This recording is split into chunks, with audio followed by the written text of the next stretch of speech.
In the midst of a bright, sunny day at the White House, discussions around national security and international diplomacy take center stage. The focus is on Iran's strategic maneuvers, and the United States response is highlighted by a conversation with Alex Gray, who previously served as chief of staff for the National Security Council under the Trump administration.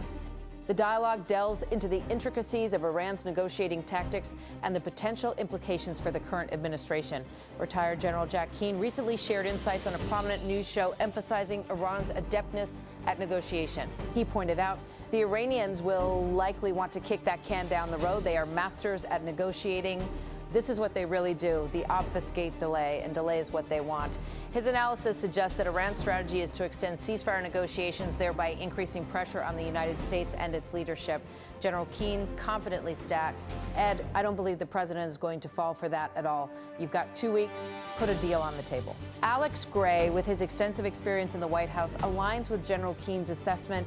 He acknowledges the Iranian tactics of prolongation and delay, but remains optimistic about the U.S. administration's stance. I agree with General Keane. I think the president's not going to be fooled. We know the Iranian negotiating tactics: delay, delay, delay to buy time, Gray asserted.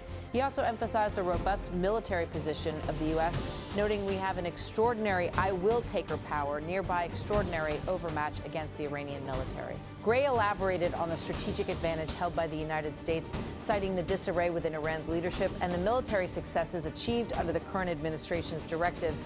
If they don't want to honor the ceasefire, which frankly is in their interest, the president has the ability to back in and hammer them in a way that's probably even more substantial than the last couple of weeks, he stated. This perspective underscores the administration's readiness to respond decisively if Iran fails to comply with ceasefire agreements. The conversation then shifted to the broader implications of long-term negotiations and the role of American dominance in securing lasting peace. Gray outlined a vision for a potential resolution, stating it always ends at the negotiating table. That's how these wars come to a conclusion. He stressed the importance of negotiating from a position of strength, asserting that overwhelming American military success sets the stage for a favorable outcome. The president achieved that overwhelming American dominance by the way we successfully conducted this extraordinary operation, he remarked. Gray's insights point to a unique opportunity for the United States to secure a negotiated settlement that could reshape the future of the region. He highlighted the potential to mitigate decades of Iranian influence, saying we have a really special chance here. After 47 years of Iranian terror and autocracy in the region, we have the ability to get a negotiated settlement that produces something better for the future. This optimistic outlook reflects the belief that strategic leverage can lead to meaningful change in a historically volatile region. The discussion also addressed the ever-present threat of cyber warfare, with a particular focus on Iran's capabilities in this domain. Concerns have been raised about Iranian hackers targeting U.S. critical infrastructure, a threat that has reportedly escalated since recent conflicts began. Gray acknowledged these vulnerabilities, noting that cyber threats are not exclusive to Iran, but also involve actors like China and Russia. Cyber continues to be an area where the United States has vulnerabilities, he said. Gray emphasized the importance of addressing these asymmetric threats. WE.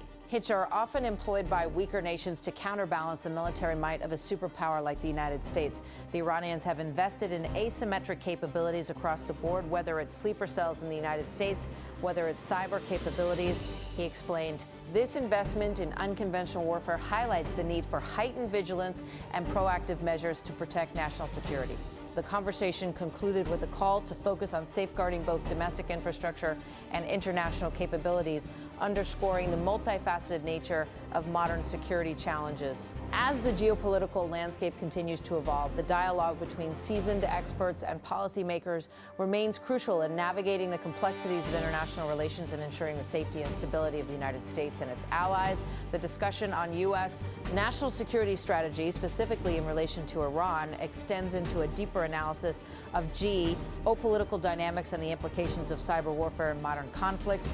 The conversation pivots to the strategic posture of the United States and its allies, emphasizing the critical role of negotiation and diplomacy from a position of strength.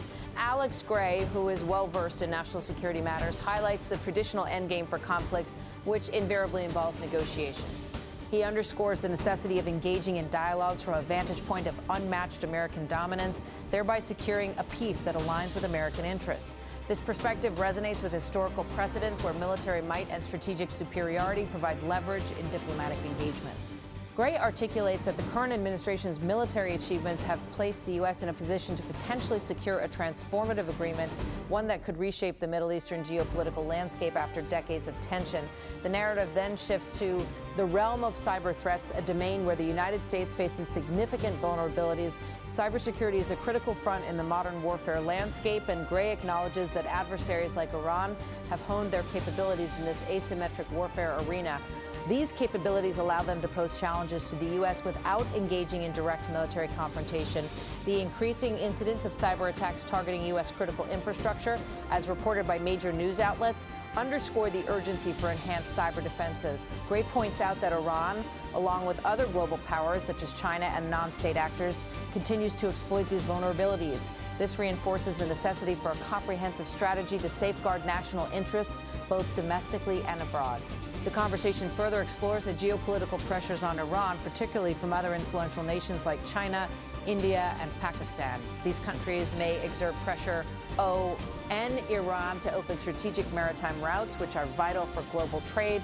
The U.S. strategy, as suggested by Gray, involves ensuring that any future agreements, especially those concerning inspections of Iranian facilities, include American presence. Historically, such inspections have been managed by international bodies, and the reintroduction of American inspectors could signify a shift in policy aimed at increasing transparency and accountability. The dialogue also touches on the broader implications of a potential settlement with Iran. The goal is not only to address immediate security concerns, but also to lay the groundwork for a more stable and prosperous region.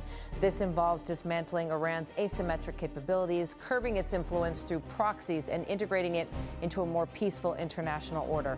The U.S. aims to achieve these objectives while balancing its commitments and recalibrating its foreign policy to address emerging global challenges. In conclude, Sion, the discourse on U.S.-Iran relations encapsulates the complexities of contemporary international diplomacy and security strategy.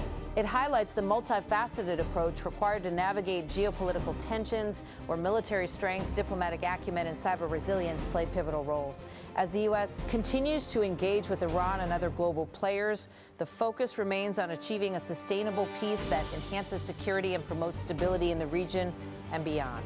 The path forward involves leveraging American dominance to negotiate a favorable settlement, addressing cyber vulnerabilities, and fostering international cooperation to tackle evolving security threats.